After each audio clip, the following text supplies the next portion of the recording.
Times Prophecy News Update. This is Carrie, Geren, Scoggins. Most are familiar with the nativity scenes that have been traditionally on government land, coming under fire by the liberal left every holiday season. In the last 5 years, we've seen the churches of Satan getting together and having their snaketivity, it is lovingly referred to, erected on government land rather than a nativity or beside a nativity. In their rebuttal, much of this attack from the churches of Satan on the Christian nativities has been sparked by the federal Supreme Court having not found a freedom from religion, that there is no freedom from religion. Take a look at what the law actually says. The First Amendment prohibits the government from taking actions respecting an establishment of religion. But the Supreme Court has held for decades that these private holiday displays in public places are no breach of the church-state wall. As long as the principal or primary effect is not to advance religion, but to celebrate the season, religious groups are welcome to erect their own holiday displays in public areas. There is nothing wrong, Justice Sandra Day O'Connor wrote in a 1989 case, with a message of pluralism and freedom of belief during the holiday season. This is why we have traditionally seen the Nativity erected on government land during the holiday season. Menorahs during Hanukkah. As there is no freedom from religion, and noting that the Supreme Court held that these private holiday displays in public places are no breach of the church-state wall, that it is not state endorsement. Again, as long as the principal or primary effect is not to advance religion, but to celebrate the season. There have been many places around the country in the battle over the Nativity, again this season. Newaygo, Michigan, where a nativity has traditionally been atop of public school, coming under fire, as well as Rehoboth Beach, Delaware. Meanwhile, during the debate, the American Center for Law and Justice is taking on these satanic groups being allowed to put up their snaketivity on government land. You see the articles going across your screen, such as the Chicago Tribune, with titles such as "Devilishly Clever Statue Gets a Rise Out of the Faithful," covering the snaketivity. And then Michigan Radio covers Michigan's Satanic Snaketivity. Satanists display snaketivity at the state capitol. An online article by Michigan Radio. And we find NPR covering in the article saying Satanist and Christian holiday displays to go up in Michigan. We see them across the nation, popping up on state capitals. Florida, by Big Think. Satanists spice up the holiday season in Florida. More snaketivities to come. In the article by Big Think, covering these snaketivities, we see their defense, stating the department's policy of banning displays it deems religiously offensive violates Free Speech Clause, Establishment Clause, Free Exercise Clause, and the Equal Protection Clause of the U.S. Constitution. These constitutional provisions require the department to accept the Satanic Temple's display this year. Quote, "This debate could easily be turned around on those in authority in Newaygo, Michigan, and Rehoboth Beach, Delaware. These laws are never mentioned whenever it comes time to defend the legal rights of Christians to put up a nativity.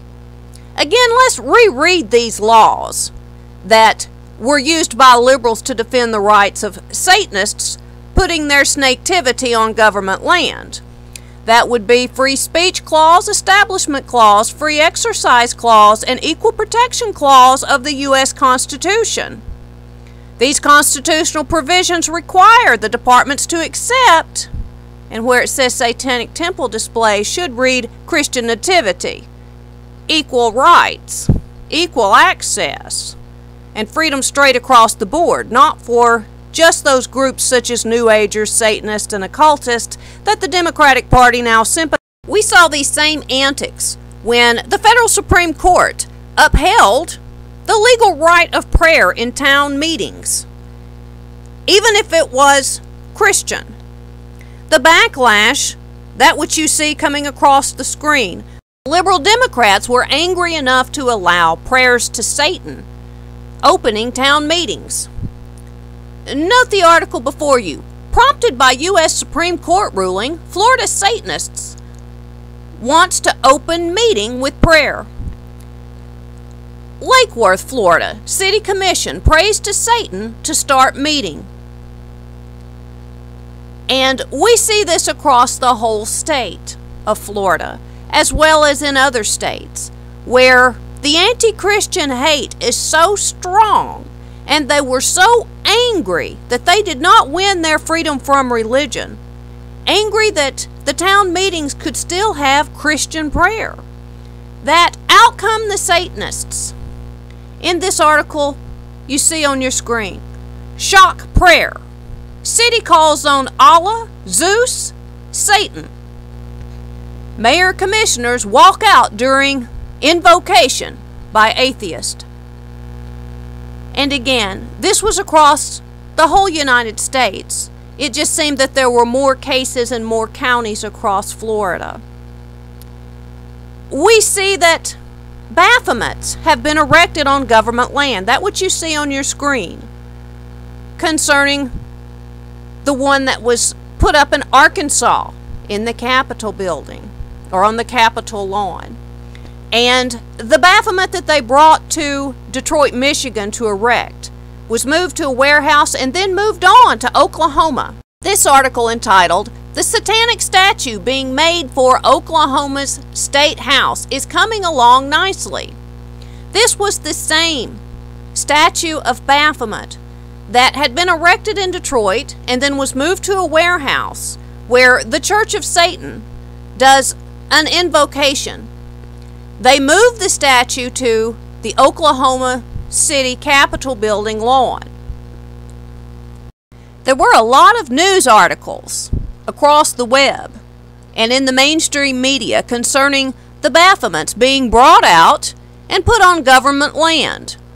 The one that was in Detroit, Michigan, that was moved to Oklahoma City Capitol building, and the one in Arkansas. We also saw the push to erect a pagan temple to the false god Baal, noting the God of the Bible, stating we shall have no other gods before him.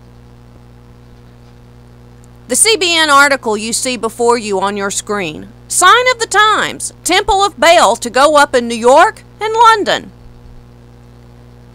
Note that we've had pagan religious symbols on government land all these years, and it's been ignored because it was New Age, such as the Washington Monument, the obelisk, that is a symbol for the Egyptian god Osiris. We've had pagan symbols such as these that are recognized by New Age religious groups, neo-pagans, Wiccans, and Freemasonry. Yet no one has complained about these other pagan gods on government land. You see on your screen the original obelisk, that in the Egyptian theology of the pagan god Osiris, in its original state. Again, that's been on government land here in the United States for years. These are major symbols here in the United States and on government land. Noting also that our Statue of Liberty in Liberty Park, the largest statue in the United States, is that of the pagan goddess Ishtar, recognized in New Age faiths from Wicca to any that represent the worship of a pagan goddess, and again some in Freemasonry. The New Age movement is full of goddess worshippers such as the religion of Wicca. And now that we have groups at the universities such as the Student Pagan Organization at MTSU, now called MT, and throughout the universities here in the United States, these are now actively worshipped. Which means when liberals pull up their old, outdated argument that these pagan gods that are on the government lands here in the United States are no longer recognized or worshipped, so it supposedly didn't matter. And now that generations X and Y are full of the New Age movement and Wicca as dominant religions, we see that this is becoming actively worshipped religions represented on government land that are non-Christian. And meanwhile, we see the liberal Democrats continue on in their double standard that continue on to move in and attack any Christian or Judaic religious symbol that they attempt to put up on government land, yet the nation is full of pagan and New Age and non-Christian religious symbols on government lands. The Federal Supreme Court said the Nativities did not violate the wall of separation of church and state. There is no freedom from religion. And again, we see these attacks from the liberal Democrats who just want to censor out their opposition. Religious symbols such as the Eye of Horus, the Egyptian pagan god Horus, that is on our $1 bill and on many of the federal courthouses, that which you see across your screen. That is a pagan Egyptian god, that of Horus, and has been actively worshipped, though for many years considered in secret societies or that such as Freemasonry that was kept underground. We now know in the New Age movement and Wicca and the occult, which again has permeated generations X and Y, with New Age magazines coming out across the nation in groups, that these religious symbols are not considered just historical myth any longer, that they're popular religious tenets across the nation. Though it is non-Christian, the de-Christianizing of the American public has taken place, and now that it has, all of these pagan religious symbols up on government land have been there for years, and yet they've continued on fighting Christian or Judaic symbols. As the New Age movement was underway, they realized that their pagan gods and goddesses were on our government land. That which you see across your screen is one of the largest statues in the United States. It's the goddess Athena in Centennial Park, in an exact replica of the Parthenon in Nashville, Tennessee. This replica of the Parthenon cost millions of taxpayer dollars, and there's over 250 gods and goddesses inside the Parthenon, again in Nashville, Tennessee, in Centennial Park. And the goddess you see before you was the original Athena, much different from that bronze statue that cost millions here in Tennessee. We've seen paganism across government lands and non-Christian religions consider the military during the Obama administration forced to bow at Ramadan, and the goddess Kali being put on the Empire State Building. We see religion everywhere. It's just non-Christian. And when we consider all of the non-Christian religious activity on government land, from Islamic prayer rooms going into the public schools, and here in Tennessee, how most of the counties were caught busing students to the local mosque to get a free Quran during school hours, and the Walk a Mile in Her Burqa Day, as promoted by the New York teachers' unions. We see all this pagan religion, and again, like I said, student pagan organizations, and groups that push anti-Christian religious beliefs, such as the LGBT groups, Gay Straight Alliance in the public schools, and One in Teen, some of the groups such as the National Socialist Club, and again, the student pagan organizations at the universities that are now trickling down to the high schools. And yet, we see so much complaining and screaming separation of church and state when it comes to a small Ten Commandments plaque. The enormity of just how many New Age pagan gods and goddesses are on our government lands and government property. Every time you pull out a $1 bill and you see that Eye of Horus, the Wiccan pagan god of Egypt, staring back at you, remember that that is a pagan god on our $1 bill. That's been there for as long as most of the generations alive right now can remember. It's actively worshipped, and yet it was such an offense to the Christian faith. Few were complaining. That obelisk, the Washington Monument that stood for the Egyptian god Osiris, and the Eye of Horus on our dollar bill, the Egyptian pagan god Horus, were the gods that Moses went up against, those that the false prophets of Pharaoh worshipped. And yet, they've been on government land here in the United States all these years, as well as that pagan goddess Ishtar, that is our Statue of Liberty. And